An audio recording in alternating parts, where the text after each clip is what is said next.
كل طوائف الشعب المصري، عموم الشعب المصري، علشان ما حدش يقول ان في اغلبيه صامته. مفيش حاجه اسمها اغلبيه صامته، الشعب المصري كله بيجتمع على حق، يجتمع على استكمال الثوره اللي قام عشانها، اللي شهدائنا دفعوا دمهم علشانها، اللي جرحانا فقدوا اعضائهم ولغايه الان فيهم عاهات علشانها.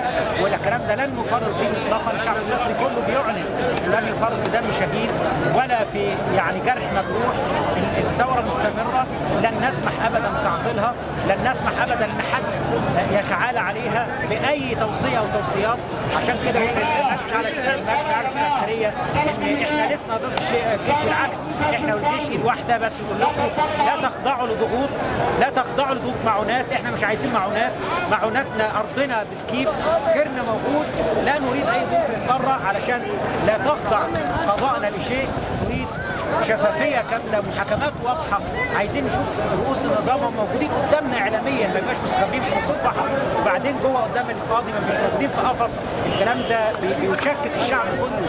نحن نريد الشفافيه التي اعلنت من اول الثوره تكون موجوده ان شاء الله.